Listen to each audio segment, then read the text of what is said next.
Salutare, oameni dragi! Revin cu partea a doua a reparării drujbei stil 210. V-am arătat în primul episod cum am desfăcut drujba, cum am desfăcut piesele și unde am constatat că de fapt trebuie schimbate simeringurile. Continuăm în această seară. Vom începe montarea motorului, bineînțeles, cu simeringurile. Eu între timp am curățat motorul, am curățat tot ce înseamnă plastic, carterul motor. Nu am filmat această operație pentru că nu am considerat că este așa de important, adică nu am vrut ca videoclipul să dureze prea mult, să vă ocupe prea mult din timpul dumneavoastră. Vedeți, este totul curat aici. Canalul acesta, bineînțeles, trebuie să fie totul curat, da? Aici totul curat. Pistonul aranjat, curat, da? Totul în stare bună. Cilindrul și el, aici, această parte, unde va veni pasta de etanșare, trebuie să fie și el curat. Am curățat cu o cu o hârtie abrazivă de, nu mai știu unde era de 800, dacă nu mă înșel. De cât era hârtia asta abrazivă? Da, de 800. Așa, am curățat bine și acum începem să punem simeringurile. Înapoi, bineînțeles, totul trebuie să fie însoțit de ulei când punem simeringurile. Așa, putem folosi ulei de amestec. Punem un pic de ulei pe ambielaj și pe buza simeringului, aici, și introducem simeringul, bineînțeles, cu această parte, da, cu colierul de sârmă la interior, da, până aproape de rulment. Îl poziționăm aici deocamdată, pentru că după aceea vom vedea, el trebuie să se fixeze aici în locașul lui, da, aici rulment și aici simering. Bun. Simeringul pe partea cu ambreiajul va fi un pic mai nu dificil, dar trebuie mai multă atenție, pentru că aici avem un canal de care trebuie să fim atenți, care poate întoarce buza simeringului, ar putea o întoarce pe dos, dar cu un pic de atenție vom reuși. Deci luăm un pic, nu o să introducem simeringul drept, o să introducem simeringul un pic aplecat și îl vom roti. Îl vom roti până ce acesta intră pe ambelaj, da? Intră, mergem ușor către acest canal unde vine siguranța pe care stă melcul, da? Și în același fel, un pic oblic, un pic într-o parte, îl vom roti până ce simeringul intră pe ambielaj până aproape de rulment, da?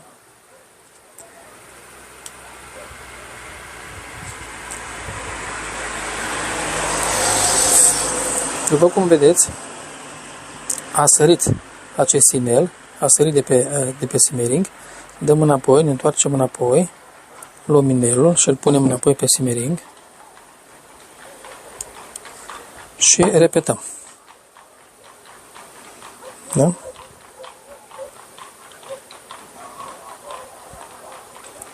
Repetăm operațiunea.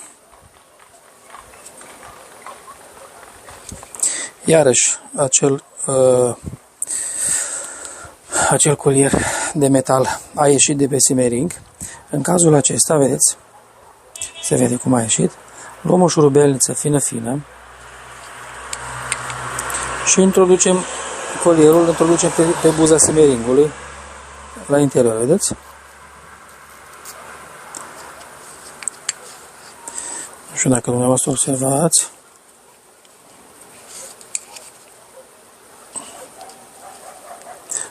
Așa cred că se vede bine, da? Vom lua colierul și îl vom introduce pe buza simeringului la interior. Da? Îmi pare bine că s-a întâmplat așa, că dacă se întâmplă și dumneavoastră, cel puțin vedeți cum trebuie pus acel inel de metal pe buza simeringului, da? Acum este pus bine și ne apropiem cu simeringul tot așa de rulment. Bun. După care o să luăm un pic de pastă de montaj care o avem aici și vom pune pe capacul care practic închide cilindrul, da? Capacul cilindrului. Aici. Îl vom pune pe canal.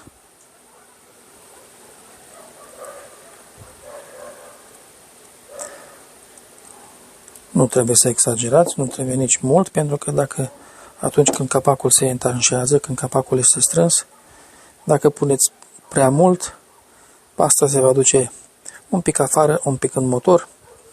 Nu că s-ar întâmpla ceva grav, dar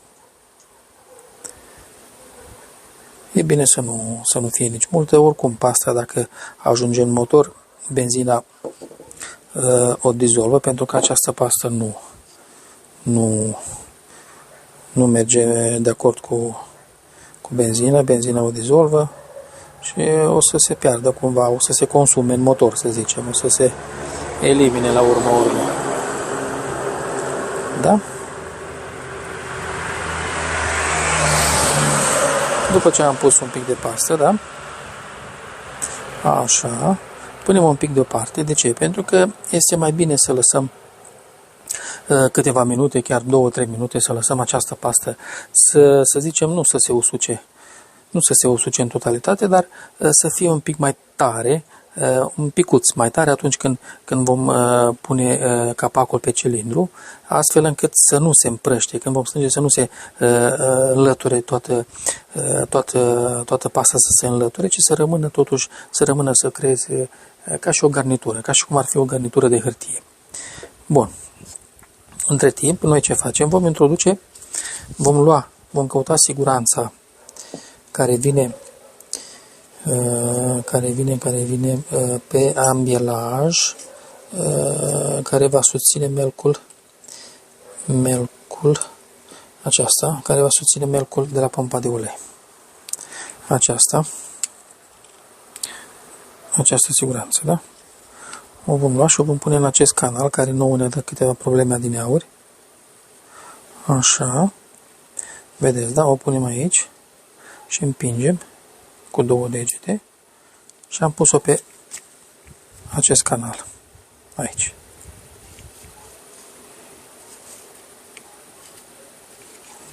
Ați văzut, da? Bun. Acum, cu un pic de ulei de amestec, ungem segmenții. Așa. Un pic de ulei în cilindru.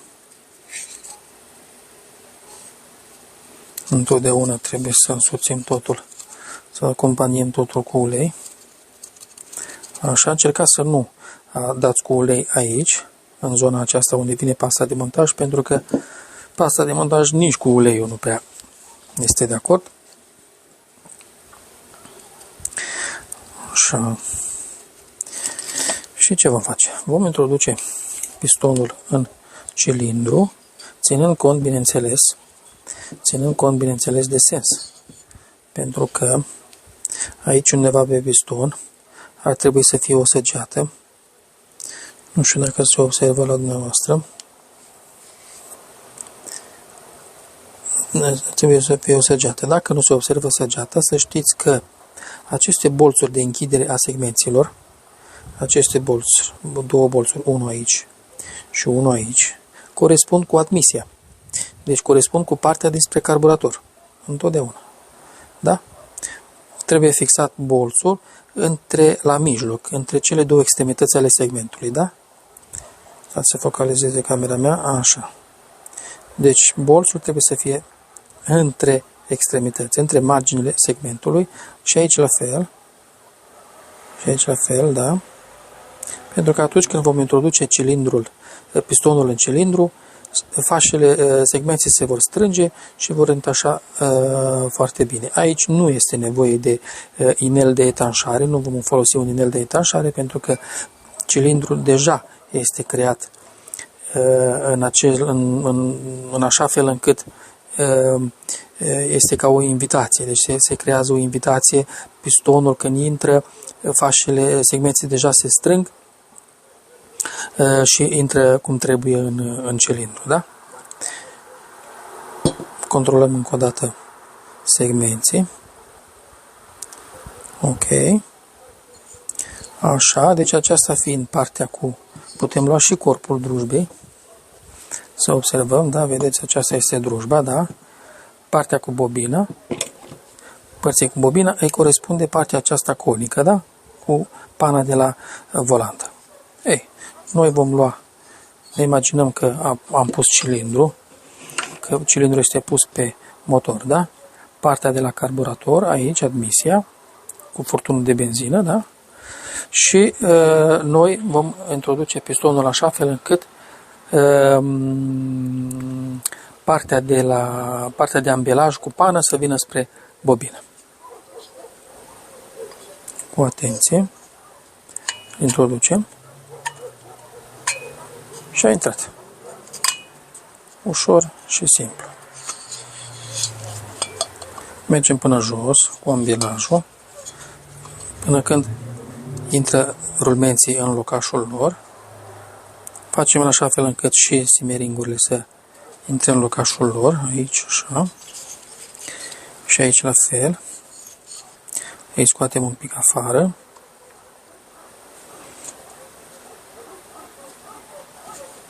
Cam așa. Vedeți?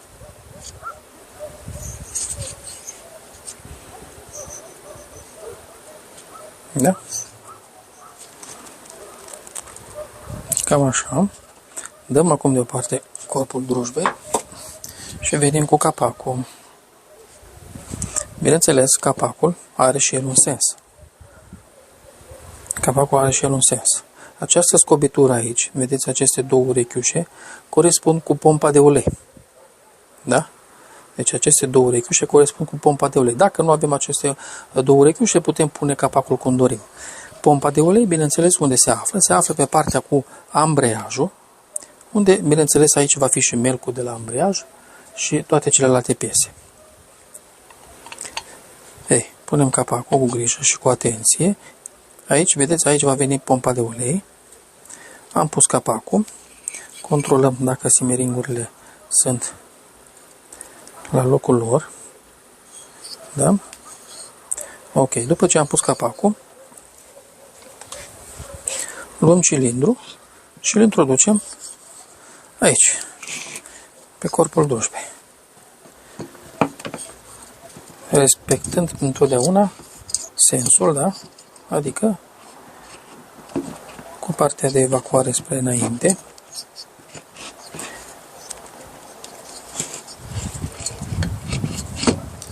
Așa, am introdus motorul aici.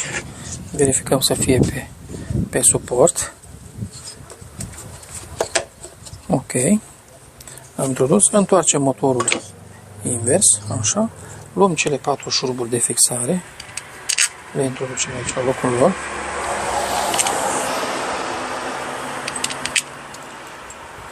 Perfect. Și strângem. Vom strânge.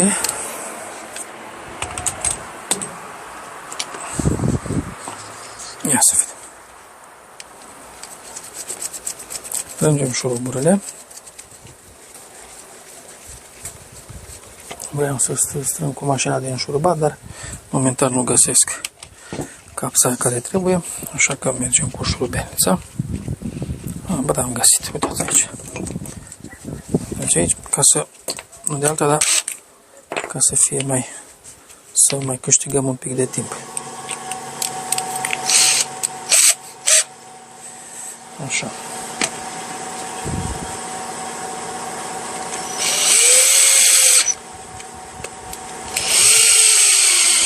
Nu strângem prea tare cu mașina de înșurubat, pentru că totuși după aceea o să controlăm la mână.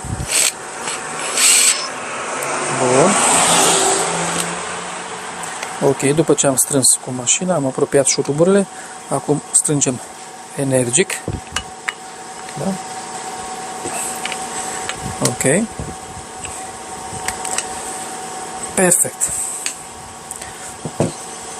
Am strâns, controlăm, facem o tură de motor, controlăm că totul se mișcă, că totul este în mișcare, pentru că e posibil să se întâmple ceva pe undeva și să nu se mai miște. Vedeți, pistonul se mișcă în cilindru sus-jos. Da? Perfect. Și începem să montăm din piese. Așa, eu zic să punem întâi piesa aceasta de plastic care practic ce face? Practic face e ca un colier care ține fixat în galerie de admisie aici. Luăm furtunul acesta de care practic creează depresiunea din carburator și îl băgăm în gaură aici.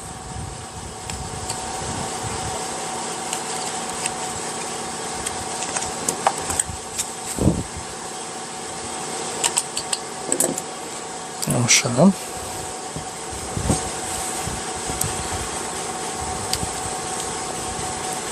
Trebuie să fixăm gaura pe galerie și să apăsăm energic.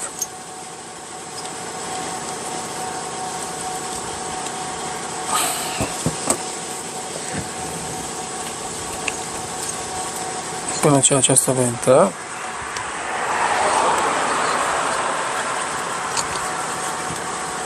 Ok.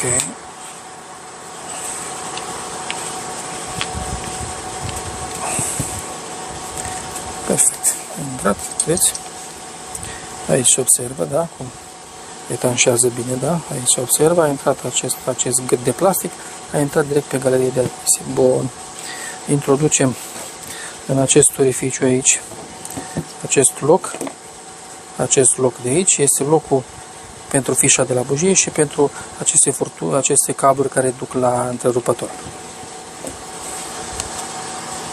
Îndepărtăm un pic, facem loc aici.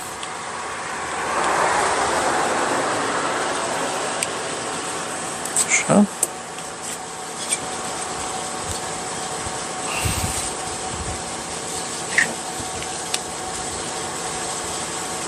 Cred că trebuie mai întâi cablurile și după aia fișa.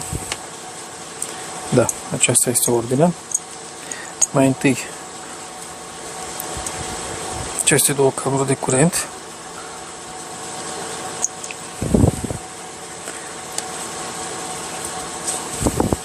Și după aia fișa de la bobină. Cam așa ceva va veni.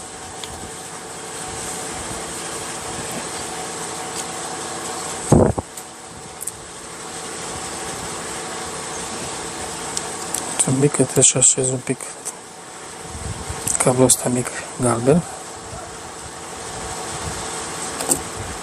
Că mă încurcă. Așa. Perfect. Aceste două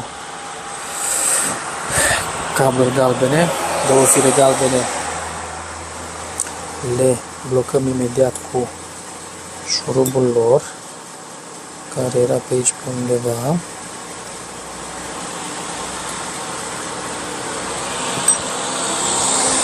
Nu o găsesc acum, dar o voi găsi.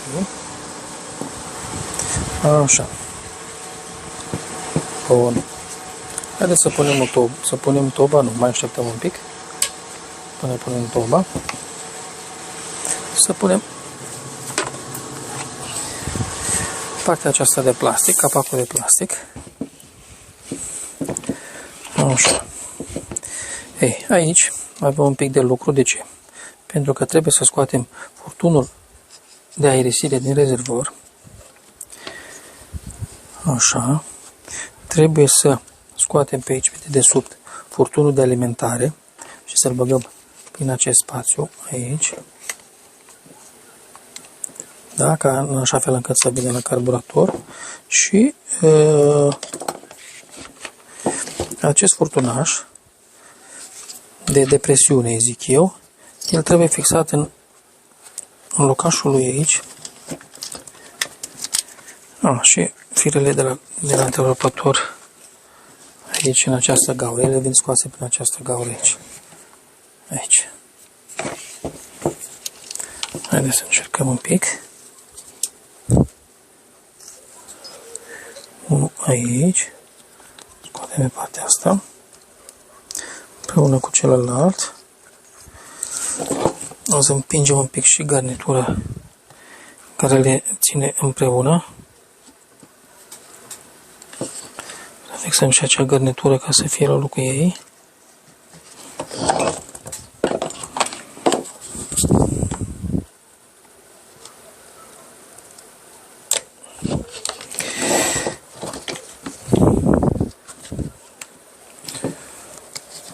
Ia să vedem cum facem noi să o păcălim.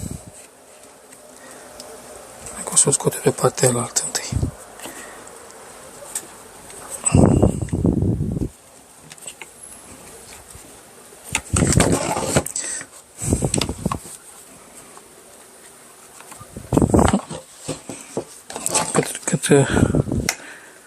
Cât de lucru poate să ne dea o mică garnitură de astea.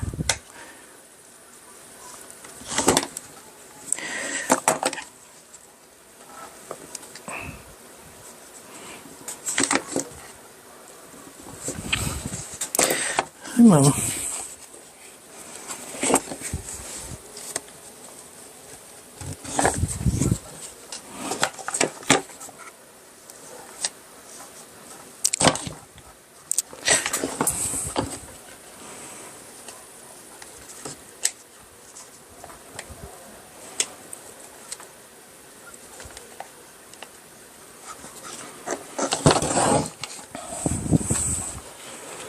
Aproape gata, da.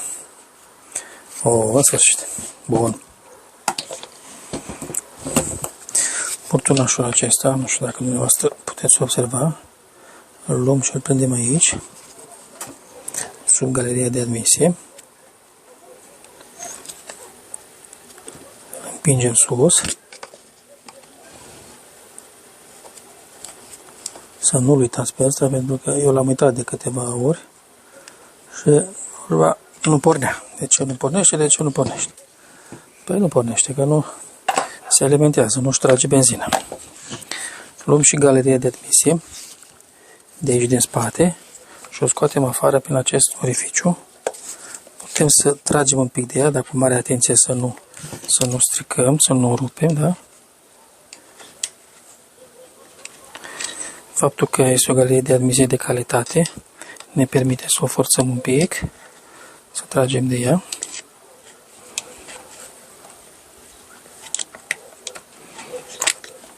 Fără să se întâmple nimic. Ok. A ieșit. Perfect. Bun, am ajuns aici. Furtunul de alimentare îl avem. Firele întrerupător avem. Aerisitor avem. Bun. Acum putem chiar să punem înapoi tampoanele. Vedeți acest tampon? De asta n-am pus tova, pentru că trebuie să fixăm acest tampon de aici, de lângă, de deasupra tobei. Trebuie să băgăm pentru acesta de plastic în această gaură. Și cred că și aici o să avem un pic de lucru. Să găsim poziția.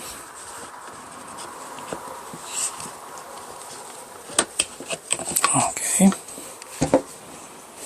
Hai să vedem noi cum o scoatem afară.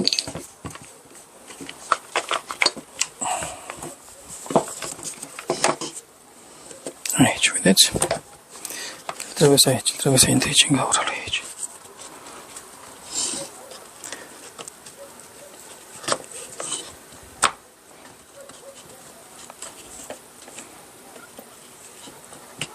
Ok. Chiar prea mult a intrat. Mai putem trage în afară.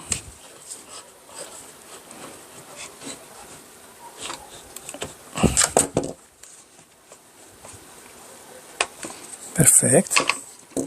Bun, aici putem pune șuruburi. Să fixăm.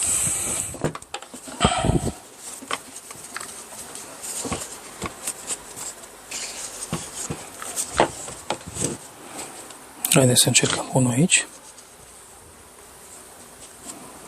Și un belenț aici.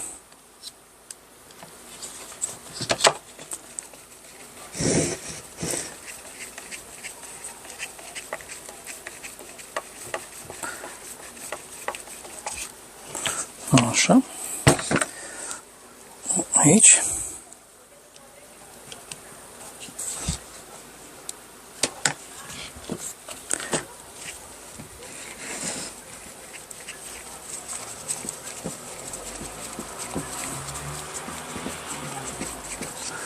Așa, mai avem un șurub din coace.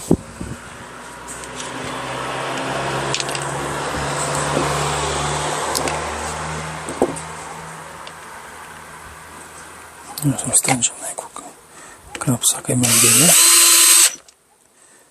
Ok. Bun, mai avem un șurub din coace aici jos.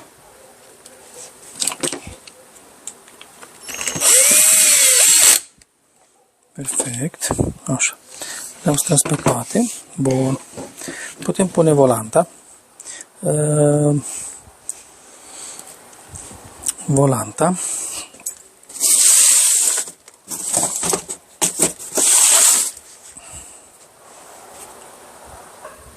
Eu o încălzesc înainte de a o pune pe drujbă. De ce? Deci o încălzesc pentru că atunci când încălzesc volanta, ea se dilată, da? Volanta se dilată, se așează bine pe conul vibrochenului, iar când se răcește, strânge și mai tare conul și se fixează mult mai bine. Așa am învățat și eu de la alți mecanici mai experimentați ca mine și așa voi face și eu. O voi încălzi întotdeauna și la desfăcut, ca să o pot desface mai ușor și la strâns. Ei, acum, dacă în videoclipul anterior v-am arătat cum se desface volanta cu o șurubelniță, am blocat aici, nu? Așa am făcut, am blocat aici și am desfăcut. De data aceasta vă voi arăta cum să blocați volanta, cum să blocați motorul. Folosim cheia de o capsă de 13 ca să strângem șurubul. Folosim această piesă de plastic. Ce se întâmplă? Această piesă de plastic o vom introduce aici în locul bujiei, da, ca să blocăm pistonul. Această piesă de plastic, acest blocator, să zicem așa, va ajunge pe marginea pistonului și nu pe centrul pistonului. Dacă ne imaginăm că acesta este, să zicem că acesta e capul pistonului, blocatorul va ajunge undeva pe aici, nu pe centru, pentru că pe centru pistonul este foarte subțire și atunci când vom face forță să strângem, e posibil să se crape pistonul pe centru. Mie mi s-a întâmplat odată și de atunci nu mai folosesc metoda asta. Există un bolț care are același filet ca bujia. Există un bolț de metal care se înfiletează aici în locul bujiei și blochează pistonul, dar îl blochează pe centru în locul unde pistonul este cel mai vulnerabil, este cel mai fin. Așa că introducem acest blocator până la capăt, așa, și strângem cu un pic de energie, strângem motorul, scoate blocatorul afară și nu e bine.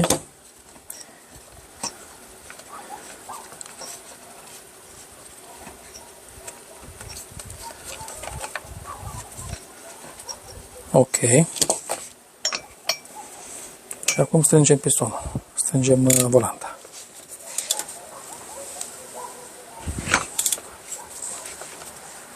Vedeți?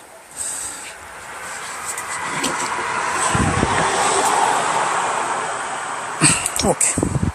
Am strâns. Cu cât am strâns eu, cu cât se mai contractă și volanta, ea se fixează bine pe brochen și nu vom avea probleme, nu se va desface niciodată. Bun.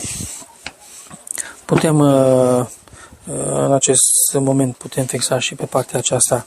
Între timp am recuperat și ambreiajul. Punem melcul de la pompa de ulei. Aici, așa. Punem această șaibă care are pe ea scris top. Undeva, vedeți, aici scrie top. Top. Top ce înseamnă sus. Deci, bineînțeles că punem această șaibă cu partea de sus spre exterior. Bun. Ambreiajul, care întotdeauna ambreiajul, cred că știți, se înfiletează cu filet pe stânga. Deci, dacă noi avem impresia că el se desface, el se va strânge pentru că are filet pe stânga. Are filet invers, un pic ca la butelie, da? Bun. Folosim iarăși blocatorul.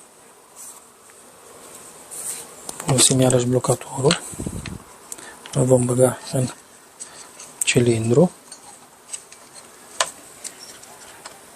ca să putem strânge și ambreiajul.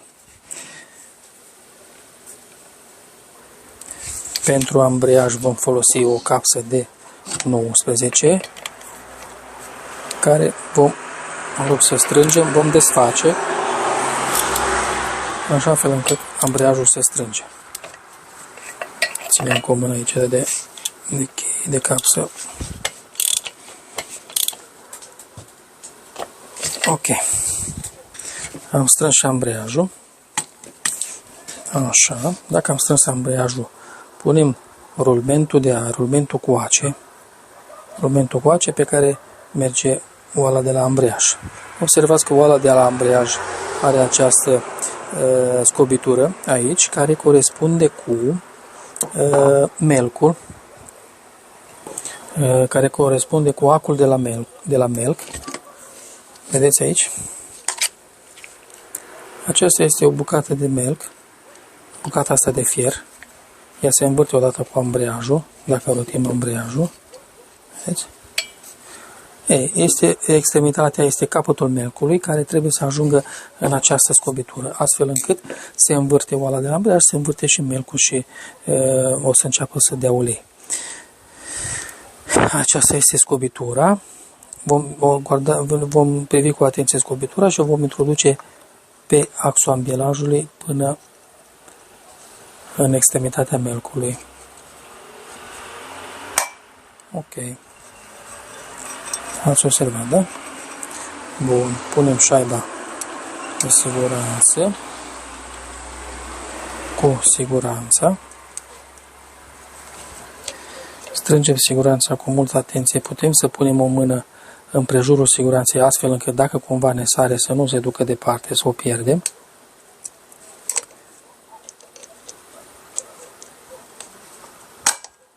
Ok. Am pus și siguranța. Și aici e gata. Bun. Trecem la capitolul... ce să trecem? Trecem la capitolul carburator. La carburator avem depus așa. Avem depus această plăcuță de metal cu garnitura aferentă. Plăcuța de metal are o gaură care trebuie să corespundă cu gaura de aici, de la galeria de admisie. Cu această gaură punem plăcuța. Bun. Punem garnitura. Garnitura are și asensul ei, dar are gaură și pe stânga și pe dreapta. Ok. Și avem un carburator depus. Carburatorul, bineînțeles, cu intrarea de la furtunul de benzină în partea stânga jos. Putem între timp să punem acest fir, acest papuc, să-l băgăm aici în această lamelă care va folosi pentru întrerupere. Bun, băgăm carburatorul.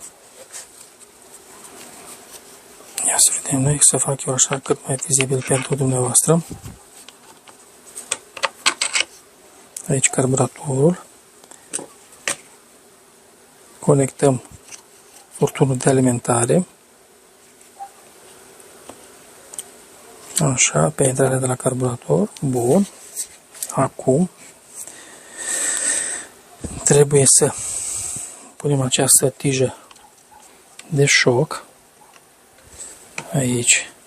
Ridicăm lamela de la întrerupător deasupra tijei de șoc și apăsăm tija de șoc până auzim un click. Da? Bun. Tija accelerație este aceasta. Tija accelerație vine pe pârghia de la accelerație de aici. Vedeți? Ea are o gaură care se introduce în gaura pârghiei de accelerație. Da? Și această virgulă se introduce în mânerul de accelerație. Aici. Vedeți? aici.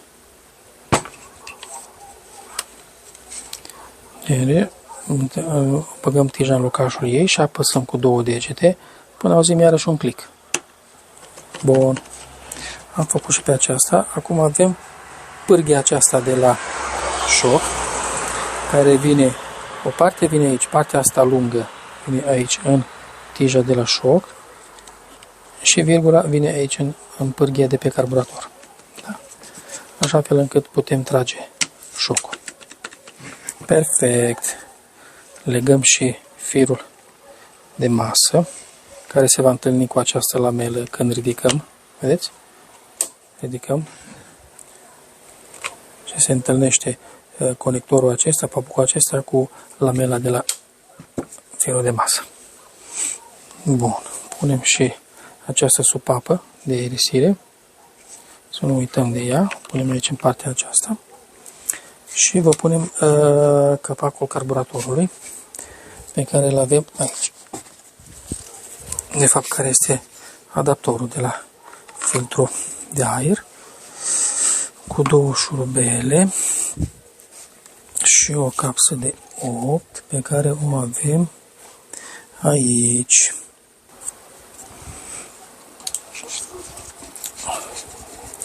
Punem piulițele.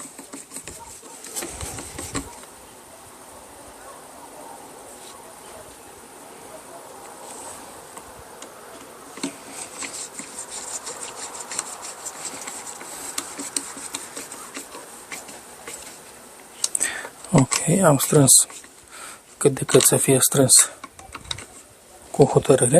Bun. Așa. Punem o bujie. Aceasta este o bujie Bosch funcțională care merge. Poate să meargă. Așa.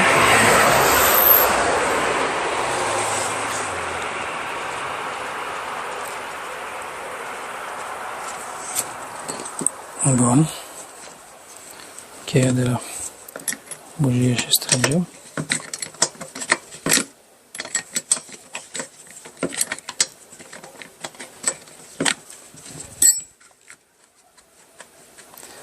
Mai vrea cu mâna. Ok. Bun, punem pipeta. Ok, haideți să punem și demarorul. Demarorul de la stil 210. Dacă vedeți că demarorul nu intră cum trebuie din prima, trageți un pic de spoară ca să se așeze clicheții. Punem această... am găsit și m-am uitat să pun aici, vedeți? M-am grăbit să pun acest șurub la firele de la masă pe cilindru. Era să uit. Și făceam o prostie mare. S-a dus înăuntru.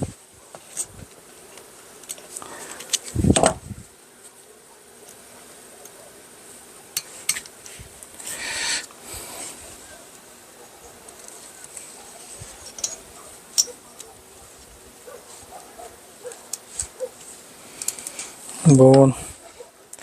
Înfiletăm.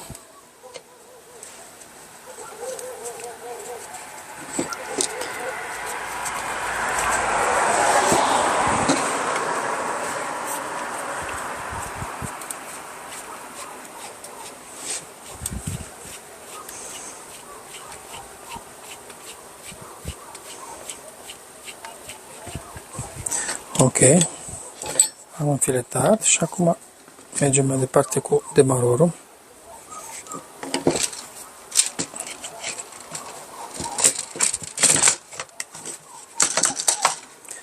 Bun. Și strângem.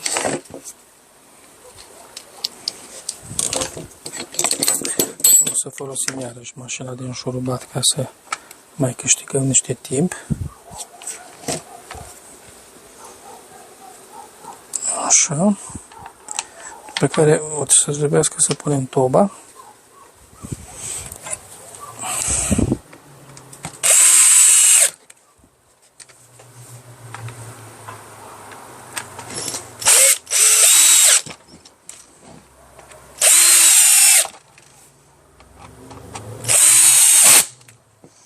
Bun.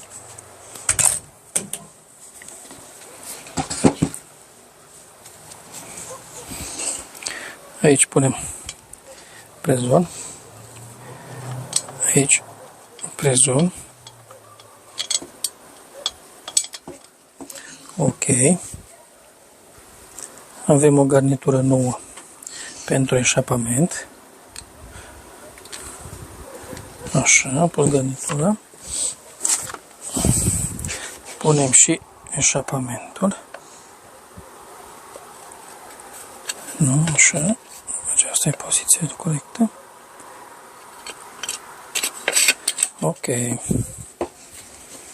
Am pus eșapamentul. Șuruburile aferente. Piulițele.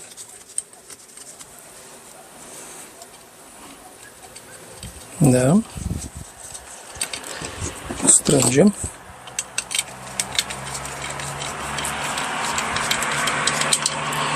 Suntem aproape gata.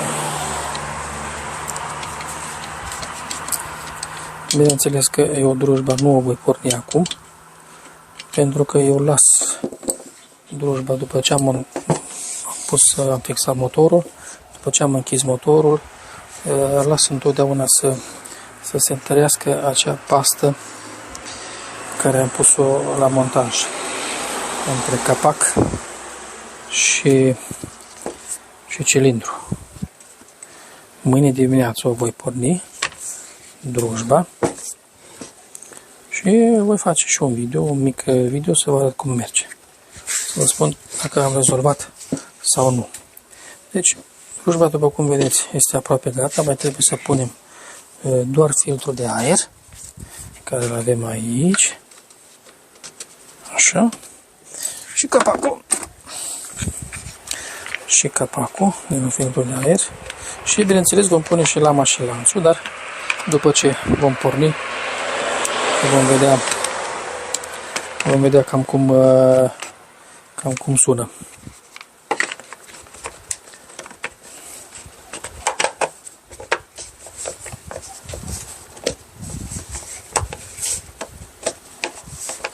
Nu vrei? Nu vrea, pentru că încurcăm acest.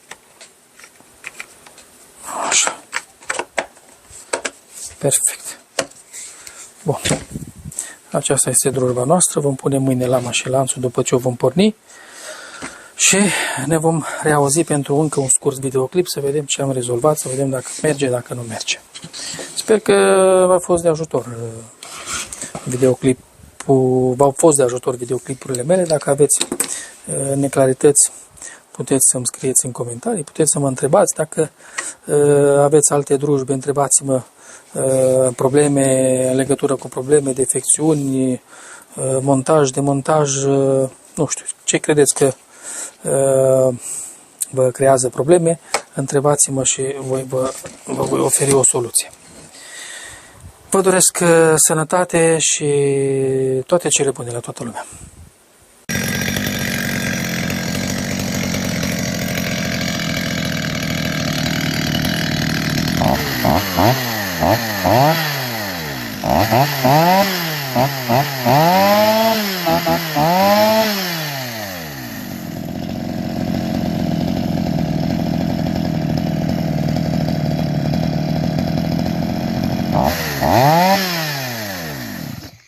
Cam asta este rezultatul, oameni buni, la drujba 210, stil 210 la care am lucrat.